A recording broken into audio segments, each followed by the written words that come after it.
Now, moving on, the Home Secretary Yvette Cooper is meeting with ministers and law enforcement officials today as she sets out Labour's plans to attempt to destroy criminal smuggling gangs. Now, this comes following the tragic incident in the English Channel this week as 12 died and many more are still in a critical condition. The Home Secretary says it's a moral imperative to take charge of the situation, but are they taking charge of it? Well, to discuss that, I'm now joined by our political correspondent, Olivia Utley. Olivia, welcome to the studio. It's a moral imperative to smash the gangs, but it seems the gangs simply aren't listening. Approaching 9,000 arrivals now since the Labour Party were elected, 22,000 this year. Many believe drastic action is needed. Is a meeting going to do that? Well, Yvette Cooper claims that the meeting today, which was between various British ministers, the National Crime Association and the CPS, among other sort of arm's-length bodies, she claims that that meeting today, they've made progress in the stopping of Albanian gangs, specifically speaking to the Albanian government about stopping those gangs at source. Now, this is something that Rishi Sunak tried last year, and in a way it did work. He made a deal with the Albanian government, and as a result, there were 70% fewer migrants coming from Albania in 2023 than 2022.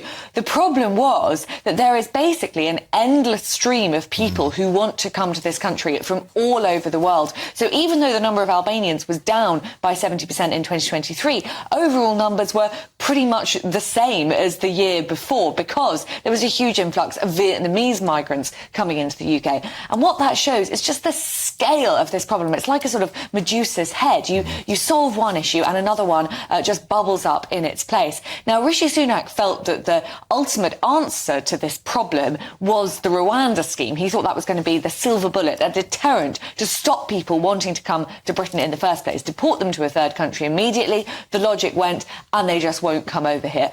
That plan never worked out. It was first mooted in 2022, June 2022, and by May 2024, when the election was called, not a single migrant had actually left for Rwanda. And so on day one of his government, Keir Starmer said that it was all a gimmick and that he was going to throw it out of the window. Now, given how ineffective the Rwanda plan was, you can sort of see Keir Starmer's logic for it. But there are Conservative MPs who are now saying, well, hang on a minute, did you throw the baby out with the bathwater here? At least it was a deterrent strategy. And without a deterrent strategy, you could, make the processes to send people back far more efficient.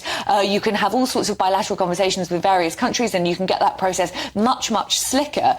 But the crux of the problem is still going to be there, which is that thousands and thousands of people want to come over here and you're spending a lot of resources on getting them back again. And that's assuming that you can keep up sending the amount of people back who are coming in, which at the moment we're certainly not doing. And that's a key point because Yvette Cooper has said that she hopes to deport 14,500 by the end of the year. The fact of the matter is 22,000 arrived already this year, and the year has still got a head of steam to go. September is often the biggest month for crossings. So even if the government's target is hit, it won't scratch the surface. Well, exactly, and that's the problem. And while the numbers are still going up, and obviously they show no signs of slowing down at all, then if you're deporting sort of 2/3 of the migrants who are coming here, and that, as you say, is the government's lofty goal, it's not at all clear that they're actually going to reach it. The backlog is just going to carry on increasing, and that is why there is an argument to have a deterrent effect in the first place, something which Germany is now considering. Olivia Utley, excellent as ever. Thank you very much for joining us on this Friday afternoon on the show. Now, moving on from Labour's plans to smash the gangs, as we were just discussing, Germany might have plans to revive the Rwanda plan. Well, this comes as a senior German migration figure has proposed using Britain's failed but funded Rwanda plan to deport migrants who arrive illegally in the European Union. You couldn't make it up, but joining me to discuss this now is the director of the Centre for Migration and Economic Prosperity, my good pal, Stephen Woolfe. Stephen, a delight to see you. It's been too long. Is this clown world time? Is it seriously time for clown world? This was axed on day one by Sir Keir Starmer, who, by the way, has just been on a transcontinental love-in with the Germans, with the French, to try and form some kind of solution to the transcontinental illegal immigration problem. We don't know what happened there, but what we do know now, Woolfe, is that they've nicked our own plan, just like they nick our sunbeds. Absolutely. You just couldn't make this up, could you, Martin? And good afternoon. It's great to see you. It's like watching an episode of a canned version of Yes, Prime Minister, in which the Prime Minister of the day is saying, we don't like the Rwanda plan, and the civil servants are saying, no, let's give it to Germany. Let the Germans have it and see what happens. And what's happening here is a very clear example of why this government is weak. It's indifferent to the concerns of the public and is out of its depth when it wants to try and manage the issue of illegal migration of those coming across the channel. As your previous speaker said, there was no deterrence in anything Yvette Cooper has said, and there's been no deterrence in any speech from Keir Starmer. But the Germans are now looking at the only deterrent the British had, Rwanda, and saying, you know what? It might work after all. So let's take the money that the Brits have already done and use it ourselves. Laughable, isn't it?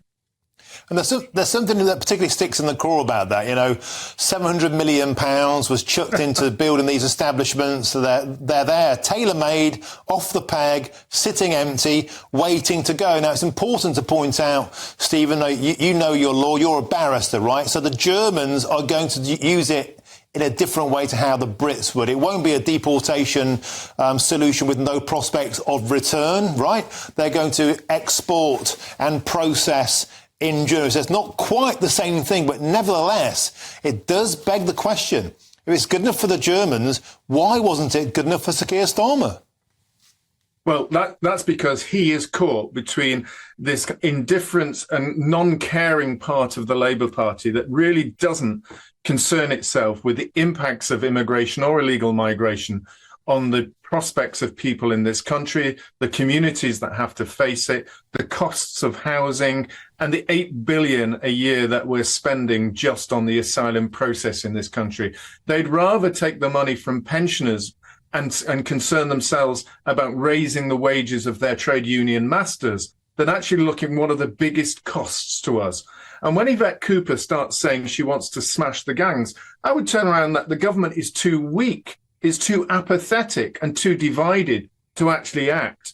I really would like to have been the fly on the wall in that meeting today to see if there's anything other than passing the paper around the table to see whose responsibility it would be. In a nutshell, Stephen, Woolfe, Rishi Sunak couldn't stop the boats. Can the Labour Party smash the gangs? No. And I think anybody who thinks that they genuinely can would actually be one of the most supportive of the Labour Party. They would have been one of their cult members, cheering them on, even if they took away all the money from pensioners. I mean, that's the sort of person that would actually think that Yvette Cooper and Keir Starmer and David Lammy could achieve anything on stopping the gangs. Stephen Woolfe, it's always a delight to talk to you, the Director of the Centre for Migration and Economic Prosperity. Thank you very, very much. Have a fantastic Friday evening. Thank you. Well, joining me now to discuss this is Dr. Mike Jones, the Executive Director of Migration Watch. Welcome to the show. Always a pleasure, Dr. Jones. Let's be honest. This was scrapped on day one. Now, also, not a single person ever voluntarily went to Rwanda, not through lack of trying, you might add. Sir Keir Starmer, meanwhile, went on his transcontinental love-in, trying to get an immigration pact with Olaf Scholz in Germany and President Macron in France. We don't know if anything came of that, but what we do know is, once again, typical, just like going on holiday, the Germans have nicked our hotels. Yeah, it's quite ironic, Martin. You know, Sir Keir Starmer wants this sort of transnational pro-EU approach to the illegal migration problem, but Germany is now considering a sort of Rwanda-type scheme.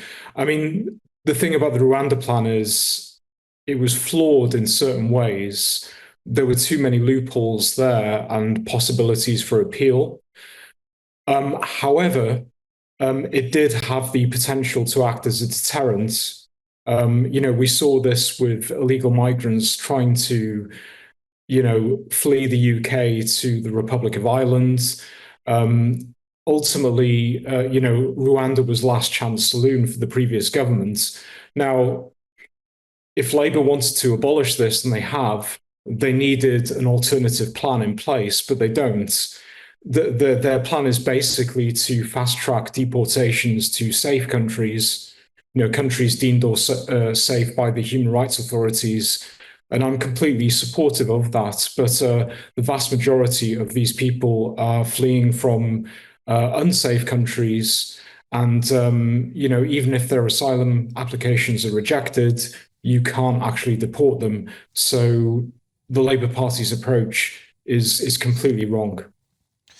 And Mike, just to clarify, there is a bit of a different point between the Germans' use of Rwanda and what was proposed by Rishi Sunak's government, and that is it will be overseen by international lawyers, humanitarian lawyers, with the support of the United Nations. And if people are deemed safe to return to Germany and get asylum, they will go back. So there is a different point to what Rishi Sunak was proposing. Nevertheless, it will be used as an offshore containment and processing centre, precisely the sort of thing that people have been crying for since 2010. Does this make us an absolute international laughingstock? The fact the Germans have just gone in and taken our idea that we paid for from right under our noses? Yeah, I mean, Rwanda-type schemes are being proposed all across Europe. It's not just Germany. There are a number of Scandinavian states who are also considering this. And, it makes sense logically, because if you want to stop illegal migration, ultimately you have to deport people to their country of origin. And if that's not possible, you have to deport them to a third safe country. And obviously, Mr. Kagame and the government in Rwanda is very open to this, and it doesn't surprise me that European states are considering this. There's this meme going around the internet that Sir Keir Starmer is this sort of sensible centrist dad type public figure who's in touch with Middle England on the migration issue, but it's complete nonsense. If Sir Keir Starmer was this, sort of noble centrist figure, he would have said, listen, I personally don't agree with the Rwanda plan, but we spent an awful lot of money on this. We've invested an awful amount of political capital. Let's trial it for 6 months. Let's see what happens. I don't think it will work, he could say. No. But let's see how it pans out. But he didn't. He just scrapped it. And I think that's completely outrageous. OK, we have to leave it there. Dr. Mike Jones, Executive Director of Migration Watch. It really does some days feel like the lunatics have taken over the asylum system. Thank you very much.